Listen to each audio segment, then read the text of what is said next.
Aujourd'hui, on a tellement une belle journée pour sortir la vanne. On s'en va en direction de Port-Neuf pour profiter de cette belle journée d'été. Et qui dit saison estivale dit moment sur l'eau. Donc aujourd'hui, dans notre plan de la journée, on commence avec une belle escapade sur l'eau en kayak.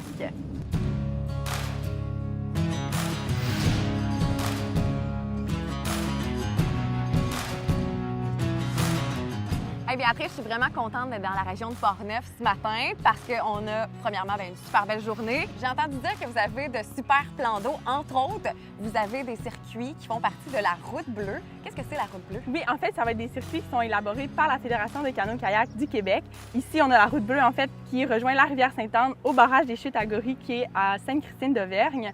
C'est un circuit qui peut aller jusqu'à 28 km d'embarcation. Oui, puis ça a tout été balisé, en fait. Vous avez une carte qui est possible de voir, en fait, combien de kilomètres vous pouvez faire, à quel endroit vous pouvez débarquer.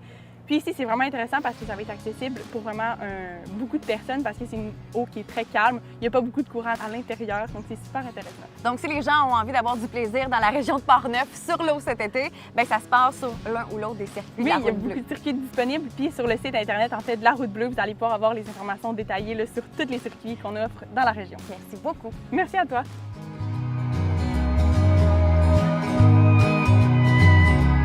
On vient d'arriver dans le village de Deschambault et je me suis fait dire que c'était une véritable destination gourmande. Et la foodie en moi est vraiment contente. Il y a entre autres des restos, une boulangerie, chocolaterie, crèmerie. Je vous le dis, il y en a pour absolument tous les goûts. Puis en plus de ça, il y a des belles petites boutiques. Fait qu'aujourd'hui, on visite les lieux. Premier arrêt, on s'en va au magasin général Paré. Hey, c'est depuis 1886 qu'ils sont installés dans le coin. Puis je me suis fait dire que c'était un incontournable. Suivez-moi. On se trouve dans le musée qui est au-dessus du magasin général. Puis là, on a des trucs qui datent de 1918. Entre autres, des vieilles cannes, des allumettes, des bouteilles de boissons, des vêtements. Pour vrai, ça vaut le déplacement juste pour venir voir le musée puis voir l'histoire, en fait, ce qui a marqué les années passées, ce qu'on n'a pas nécessairement connu. Fait qu'un arrêt s'impose, honnêtement, ici. Oh, mon Dieu que ça s'en va une boulangerie! C'est le moment de s'arrêter à la boulangerie Le Soleil Levain et honnêtement, ils ont tellement des beaux produits, variété de viennoiseries, de croissants aux amandes, des chocolatines, des pains artisanaux. Et ce qui est plaisant là-bas, c'est que tous les aliments viennent du secteur.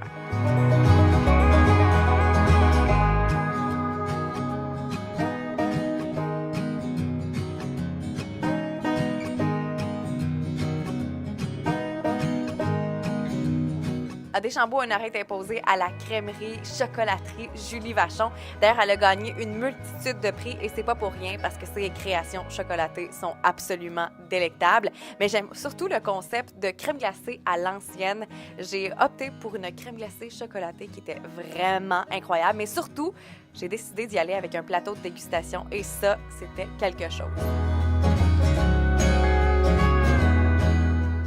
Petit arrêt à Neuville, chez Médé, pour aller se procurer une multitude de produits frais, tandis que c'est pas encore la saison du blé d'Inde, parce qu'ils sont vraiment reconnus pour ça. J'ai décidé de m'acheter quelques asperges et un casseau de fraises. Dernier arrêt de la journée dans la région de Port-Neuf, à la microbrasserie L'Esprit de Clocher et le restaurant Le Baldaquin. Honnêtement, c'est tellement un bel endroit pour boire une bonne bière froide sur la terrasse et surtout pour se régaler. Premier plat que j'ai choisi, tartare de bœuf, c'était absolument décadent. Ensuite, j'ai fait ma gourmande. Je suis allée avec un pokéball. Vous connaissez mon amour pour le saumon. C'était magnifique comme plat, délicieux en bouche. Et comme on dit, jamais 203, je termine avec un délicieux nachos vraiment très cochon. Faut que je vous avoue que j'ai passé une super belle journée dans la région de Port-Neuf et je repars surtout d'ici le ventre bien rempli. D'ailleurs, si vous êtes à la recherche de d'autres activités à faire dans la province cet été, c'est le moment de vous abonner au Quoi faire.